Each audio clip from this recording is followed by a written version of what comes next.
جب حالات بہت کٹھن ہو گئے مکہ المکرمہ کے اور اللہ کی طرف سے ہجرت کا حکم آنے والا تھا، تو حضرت ابو بکر رضی اللہ تعالی عنہ کو حضور نے کہا کہ اے ابو بکر تیار رہنا، امر الہی کے آتے ہی ہم اس شہر کو چھوڑ دیں گے۔ اور پھر وہ وقت آیا کہ جب کفار نے حضور کے گھر کا محاصرہ کر لیا، آقا کریم علیہ السلام کو معاذ اللہ شہید کرنے کے ارادے سے ارد گرد جمع ہو گئے۔ آقا کریم علیہ السلام نے ہاتھ میں خاک پکڑی اور سورہ یاسین پڑھتے ہوئے ان کی آنکھوں میں جھونکتے ہوئے حضور گزر گئے اور انہیں پتہ بھی نہ چلا، اور وہ مکان کا محاصرہ کیے ساری رات کھڑے رہے۔ صبح بستر سے حضرت علی المرتضیٰ اٹھے، اللہ اکبر۔ تو آقا کریم علیہ السلام نکل گئے اور حضرت ابو بکر صدیق کے گھر تشریف لے گئے۔ اب دروازے کو دستک دینے لگے تو آواز آئی، حضور میں حاضر ہوں۔ حضرت ابو بکر صدیق تیار کھڑے تھے، تو کہا ابو بکر تم تیار ہو؟ کہا حضور آپ نے کہا نہیں تھا کہ تیار رہنا، کبھی ہجرت کا حکم آ سکتا ہے تو میں تو اس دن سے ہی تیار رہتا ہوں کہ کب حضور آئیں اور جو فرمائیں میں وہی کروں۔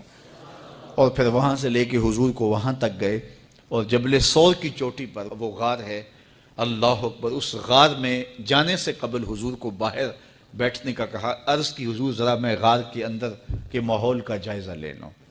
غار کے اندر اترے، پہلے اس کو صاف کیا غار کو، پھر دیکھا جگہ جگہ سوراخ تھے، تو اپنا امامہ پھاڑ کے قمیض اتار کے اس کے ٹکڑے کر کے ان سوراخوں میں کپڑا دے دیا۔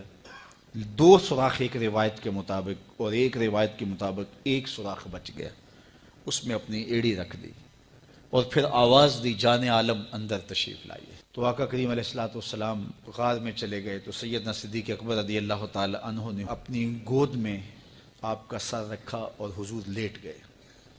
اللہ اکبر، کیا منظر ہوگا!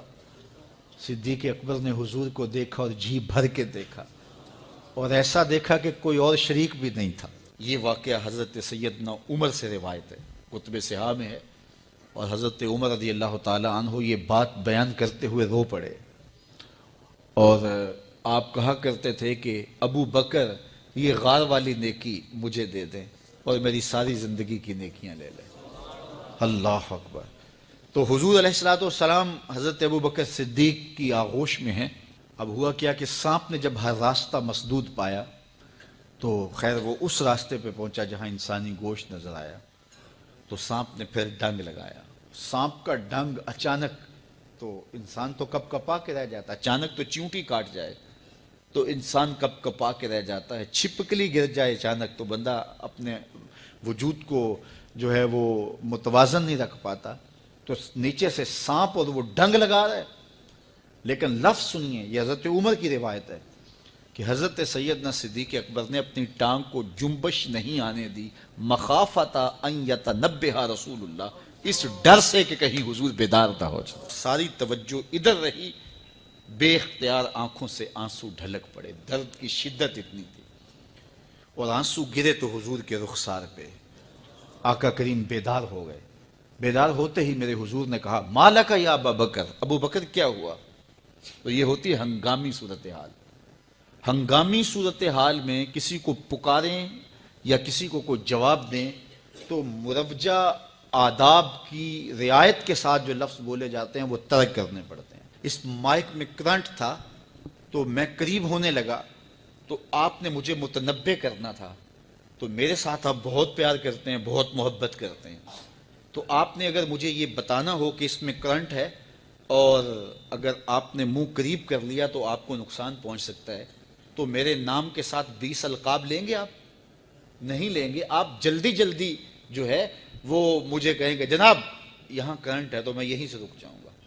یہ تو ہے کہ آپ میرے لیے کر رہے ہیں، اور اپنے لیے کسی کو پکاریں تو پھر بھی یہی بات ہے۔ اللہ اکبر۔ اب حضور نے جب کہا نا مالک یا ابا بکر، ابو بکر کیا ہوا، تو اب ہنگامی صورتحال تھی نا، تو فوراً کہتے لدغت، ڈسا گیا، مجھے سانپ نے ڈس لیا، فوراً یہ کہتے نا۔ لیکن حضرت ابو بکر تیری محبت پہ قربان، کائنات میں آپ نے ایسا عاشق نہیں دیکھا ہوگا، سانپ ڈنگ پہ ڈنگ لگا رہا ہے اور ٹانگ شل ہو گئی ہے، زہر سرایت کر گیا ہے۔ حضرت ابو بکر نے جواب دیا لدغت فداک امی و ابی یا رسول اللہ، حضور میری ماں بھی آپ کے قدموں پہ قربان، میرا باپ بھی آپ کی راہوں پہ نچھاور، مجھے سانپ نے ڈس لیا ہے۔ تو اس مشکل وقت کے اندر بھی ادب کا کرینہ نہیں چھوڑا۔ جب معراج کا واقعہ ہوا تو یہ بہت عجیب و غریب واقعہ تھا۔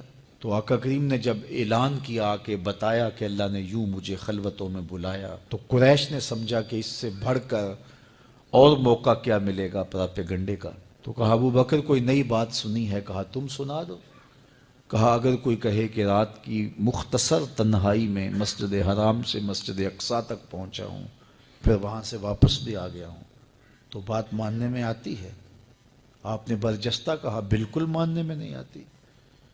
اتنے مختصر وقت میں مسجد اقصیٰ جائے اور پھر پلٹ کے بھی آ جائے، کم از کم 2 ماہ چاہیے۔ 1 مہینہ جاتے ہوئے لگتا ہے، 1 مہینہ آتے ہوئے لگتا ہے، کوئی چھو کے بھی آئے تو 2 ماہ چاہیے۔ تو سمجھا کہ لوہا خوب گرم ہو گیا، اب چوٹ ٹکانے پہ بیٹھے گے۔ کہا ماننے میں نہیں نہ آتی؟ کہا بالکل نہیں ماننے میں آتی۔ تو کہا پھر تیرا یار ہی تو کہتا ہے۔ تو حضرت ابو بکر صدیق نے فرمایا وہ واقعی کہتے ہیں؟ ہاں ہاں ہاں انہی کا کہنا ہے۔ تو حضرت ابو بکر بولے لئن قالہ فقد صدق فاصدقہ، اگر انہوں نے کہا ہے تو سچ کہا ہے، میں تصدیق کرتا ہوں۔ کہا ابھی تو تم کہہ رہے تھے کوئی کہے تو ماننے میں نہیں آتا، کہا کوئی کہے تو اب بھی نہیں مانوں گا، وہ اس سے بھی عجیب کہے تو مان لوں گا۔ اللہ اکبر۔ فَبِذَلِكَ سُمِّيَ صدیق، علماء نے لکھا یہ وہ وجہ تھی جس کی وجہ سے آپ کو صدیق پکارا جانے لگا۔ معراج کی تصدیق کی اور صدیق کہلائے۔ صدیق تصدیق سے بھی ہے، اور ساری زندگی آپ نے جھوٹ زبان پہ نہیں آنے دیا۔ آپ کی طبع میں جو صداقت رچی بسی تھی، بلکہ ایک مشکل وقت آیا آپ پر، وہ جب حضور علیہ السلام کو اللہ کا حکم ہوا اور ہجرت کر کے حضور مکہ سے مدینہ کی طرف عازم سفر ہوئے، تو حضرت سیدنا صدیق اکبر رضی اللہ تعالیٰ عنہ ساتھ تھے۔ مکہ المکرمہ سے جو مدینہ المنورہ ہے وہ شمال کی جانب ہے، اور غار ثور مکہ المکرمہ سے جنوب کی سمت ہے۔ تو آقا کریم علیہ السلام نے سفر کرنا تھا مدینہ شریف کا، تو شمال کی سمت نہیں گئے بلکہ وہاں سے سفر جنوب کی جانب کیا، اور پھر وہاں سے حضور جو ہے وہ 3 دن گزارنے کے بعد مدینہ المنورہ کی جانب روانہ ہوئے۔ یہ سارے ادھر ڈھونڈتے تھکتے رہے اور حضور وہاں آرام کرتے رہے، اور 3 دن کے بعد جب ڈھونڈ کے ان کو کچھ نہ ملا تو آقا کریم وہاں سے نکلے اور سیدھا مدینہ المنورہ کی جانب عازم سفر ہوئے۔ انہوں نے 100 سرخ اونٹ حضور کی گرفتاری کے لیے انعام رکھا ہوا تھا۔ تو مختلف قبائل کے لوگ حضور کو ڈھونڈنے کے لیے نکلے تھے کہ بہت بڑا انعام ہے، 100 سرخ اونٹ ملیں گے۔ ایسے لوگ بھی تلاش کر رہے تھے جو حضور کو جانتے نہیں تھے۔ تو راستے کے اندر حضرت ابو بکر صدیق سے کوئی شخص ملا اور اسے شک پڑا کہ جن کو میں ڈھونڈ رہا ہوں کہ وہ کہیں یہی نہ ہو۔ تو اس نے حضرت ابو بکر صدیق سے پوچھا آپ کا نام؟ تو انہوں نے کہا میرا نام عبداللہ ہے، ابو بکر ہوں۔ تو اس نے پھر حضور کا پوچھا۔ اب حضور کو وہ ڈھونڈ رہے ہیں، آج امتحان آیا نا، صدیق اکبر کی صداقت کا امتحان آ گیا اور عشق کا امتحان آ گیا۔ اگر کہیں یہ حضور ہیں تو عشق گوارا نہیں کرتا کہ یہ گرفتاری عمل میں آئے، اور اگر کہیں کہ یہ حضور نہیں ہیں تو ابو بکر صدیق کیسے رہیں گے؟ آج کل تو وہ سڑکیں بن گئی ہیں اور سائن لگے ہوئے ہیں، آپ اکیلے یہاں سے نکلیں تو جہاں جانا چاہیں خود جا سکتے ہیں۔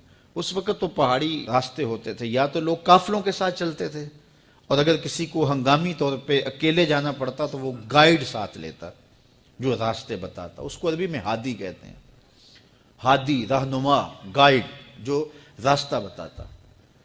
تو حضرت ابو بکر صدیق سے اس نے پوچھا یہ کون ہے آپ کے ساتھ؟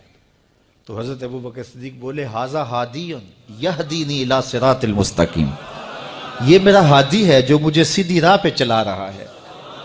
تو وہ سمجھا یہ وہ والا ہادی ہے، لیکن حضرت ابو بکر صدیق دل و قلب و نگاہ کا مرشد قرار دے۔ جب حالات بہت کٹھن ہو گئے مکہ المکرمہ کے اور اللہ کی طرف سے ہجرت کا حکم آنے والا تھا، تو حضرت ابو بکر رضی اللہ تعالی عنہ کو حضور نے کہا کہ اے ابو بکر تیار رہنا، امر الہی کے آتے ہی ہم اس شہر کو چھوڑ دیں گے۔ اور پھر وہ وقت آیا کہ جب کفار نے حضور کے گھر کا محاصرہ کر لیا، آقا کریم علیہ السلام کو معاذ اللہ شہید کرنے کے ارادے سے ارد گرد جمع ہو گئے۔ آقا کریم علیہ السلام نے ہاتھ میں خاک پکڑی اور سورہ یاسین پڑھتے ہوئے ان کی آنکھوں میں جھونکتے ہوئے حضور گزر گئے، اور انہیں پتہ بھی نہ چلا، اور وہ مکان کا محاصرہ کیے ساری رات کھڑے رہے۔ صبح بستر سے حضرت علی المرتضیٰ اٹھے، اللہ اکبر۔ تو آقا کریم علیہ السلام نکل گئے اور حضرت ابوبکر صدیق کے گھر تشریف لے گئے۔ اب دروازے کو دستک دینے لگے تو آواز آئی، حضور میں حاضر ہوں۔ حضرت ابوبکر صدیق تیار کھڑے تھے، تو کہا ابوبکر تم تیار ہو؟ کہا حضور آپ نے کہا